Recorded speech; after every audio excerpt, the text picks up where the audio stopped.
Shalom, apa kabar saudara sekalian? Kiranya kita semua senantiasa di dalam lindungan dan kasih Tuhan Yesus Kristus. Sebelum kita menyambut sapaan firman Tuhan pada pagi ini, sebaiknya kita terlebih dahulu bersaat teduh sejenak.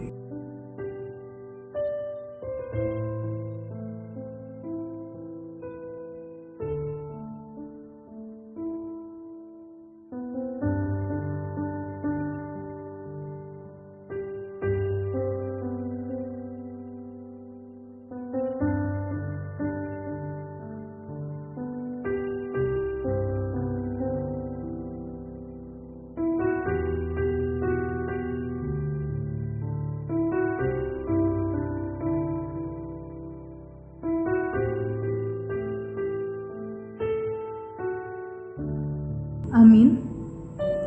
Saudara sekalian, firman Tuhan untuk kita pada hari ini diambil dari kitab Ibrani pasal yang kelima ayat 5-10. Demikian dikatakan, demikian pula Kristus tidak memuliakan dirinya sendiri dengan menjadi imam besar, tetapi dimuliakan oleh Dia yang berfirman kepadanya, Anakku, engkau telah kuperanakan pada hari ini. Sebagaimana firman-Nya dalam suatu nats lain, engkau adalah imam untuk selama-lamanya, menurut peraturan Melkisedek.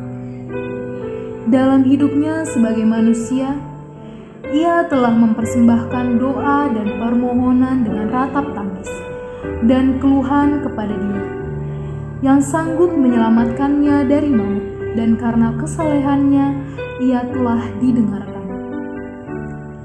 Dan sekalipun ia adalah anak, ia telah belajar menjadi taat dari apa yang telah dideritanya. Dan sesudah ia mencapai kesempurnaannya, ia menjadi pokok keselamatan yang abadi bagi semua orang yang taat kepadanya. Dan ia dipanggil menjadi imam besar oleh Allah menurut peraturan Melkisedek. Judul renungan kita hari ini adalah Kristus Pokok Keselamatan. Setiap orang pasti pernah mengalami pergumulan, bahkan menghadapi penderitaan dalam hidupnya. Ketika penderitaan itu datang, muncullah perasaan seperti orang-orang pun telah menjauhi kita. Ada juga yang merasa bahwa Allah telah meninggalkan kita. Saat penderitaan itu datang, sebagian orang merasa putus asa dan bahkan hilang pengharapan, tidak semangat lagi dalam hidupnya. Penderitaan yang kita alami itu sebenarnya tidak seberapa dibandingkan dengan penderitaan yang dialami Tuhan Yesus, yang mulia menjadi hidup. Dihukum bukan karena kesalahannya, harus menderita menanggung dosa-dosa manusia. Walaupun harus menderita bukan karena kesalahannya, tetapi Yesus tetap taat dan setia melakukan apa yang diperintahkan Allah Bapa kepadanya. Sebab ketaatanlah bukti dari penderitaan Yesus. Dan sekalipun ia adalah anak Allah, ia telah belajar menjadi taat dari apa yang telah dideritanya. Dan sesudah ia mencapai kesempurnaannya, ia menjadi pokok keselamatan yang abadi bagi semua orang yang taat kepadanya.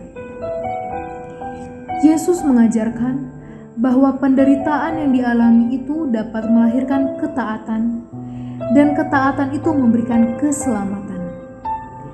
Ketaatan Yesus menjadi kemuliaan baginya dan keselamatan bagi umat manusia yang percaya kepadanya.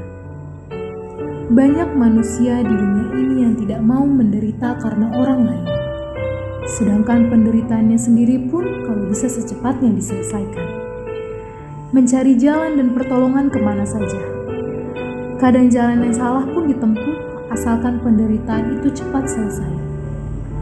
Dan ada lagi yang selalu senang hidupnya, tidak mau bersusah payah, tidak taat terhadap aturan yang berlaku, tidak taat kepada aturan Allah, dan tidak mau melakukan perintah Allah. Hanya kesenangan sementara yang dicari. Tetapi bagi yang taat dan tunduk kepada Allah dan mau melakukan perintahnya, walaupun harus menderita, Allah akan menyertai dan memberikan pertolongan serta memberkatinya. Allah akan memberikan dan menyediakan berkat-berkat dan sukacita bagi orang yang taat kepadanya. Karena Kristus pokok keselamatan. Selamat hari Minggu. Kiranya Tuhan menyertai kita sekalian. Shalom.